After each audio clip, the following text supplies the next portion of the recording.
Before we conclude the ceremony today, it is my honor to invite the 26th President of Niagara University, the Reverend James J. Maher, CM, to come forward and offer his remarks to the class of 2020.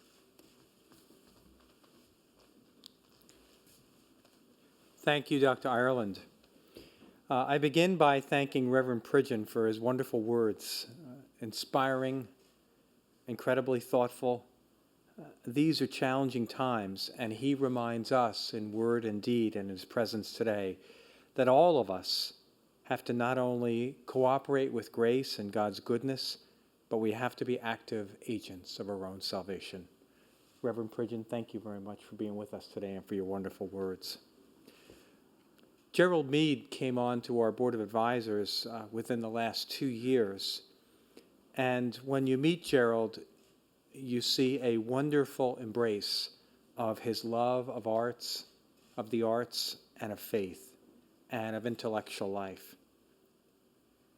He and others continue to teach us that the arts open us to the window of the imagination and the expansiveness of God's grace in the endless horizon of life.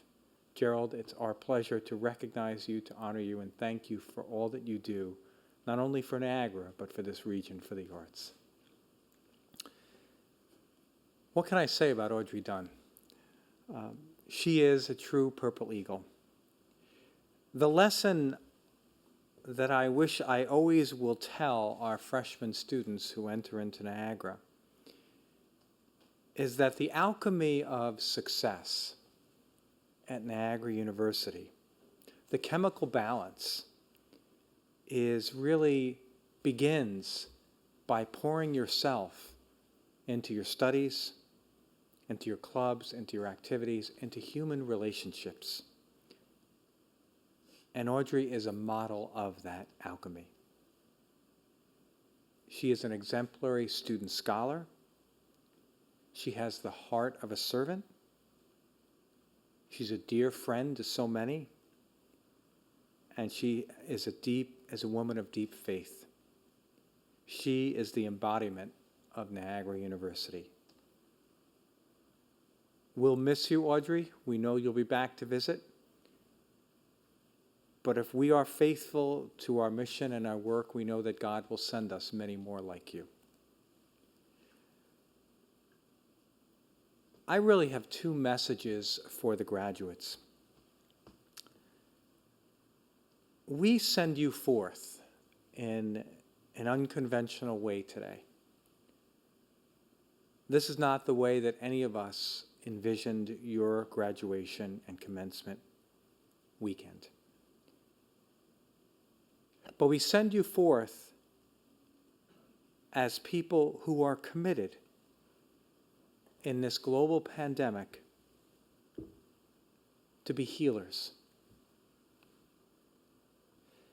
And my message to you may sound a little bit unusual, but it really is this: embrace science. When we see failures in leadership in our nation, at the heart of it is the failure to embrace science. To, in a certain sense, be led by truth, be led by science, and to see science as a friend and as our guide.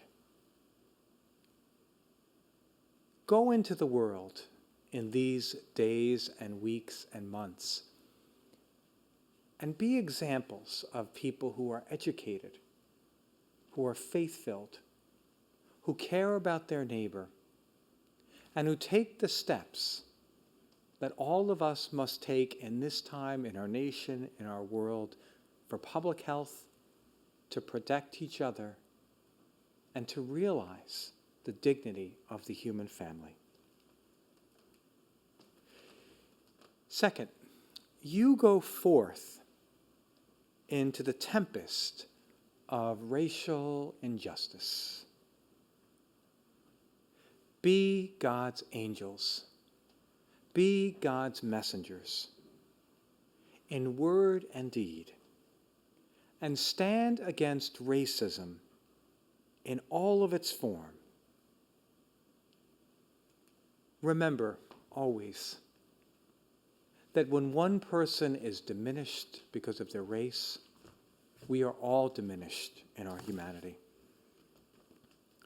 Pay attention to the news this week. The Honorable and Representative John Lewis will be laid to rest in our nation this week. He walked in the very territory that you have walked in, the Buffalo Niagara region. As a young boy, the son of sharecroppers, he was sent up north for a summer to experience a little bit of the coolness of this region, a break in the sweltering heat of the South.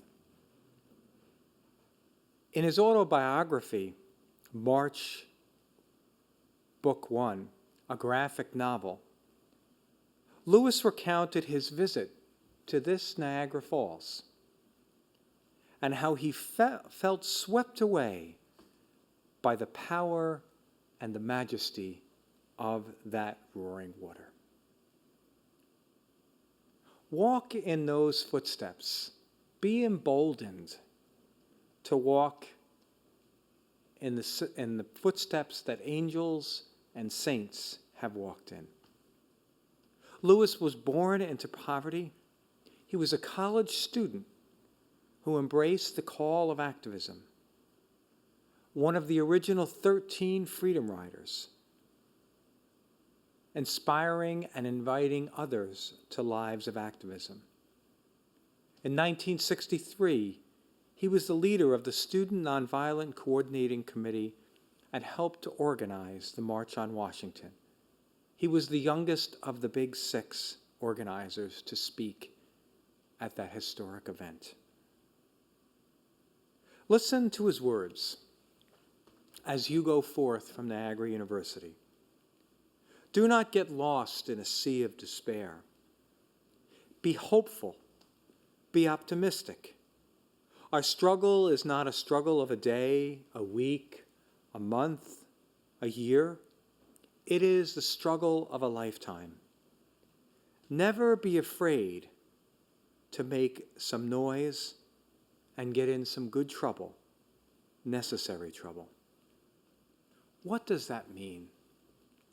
It means that the call for all of us to embrace our humanity, and you as graduates of Niagara University, do not look away from experiences or instances of racism.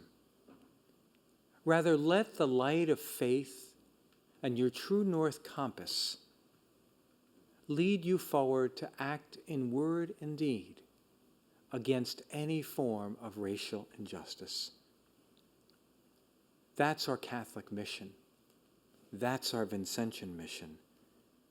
And that's what you, with the privilege of this education, are called to do in our world. So we send you forth as the power of Niagara University, having grown and ready for the world with greater confidence, clarity of direction, and yes, a renewed heightened sense of purpose. Embrace your calling, go out to the world, and be the power of Niagara University.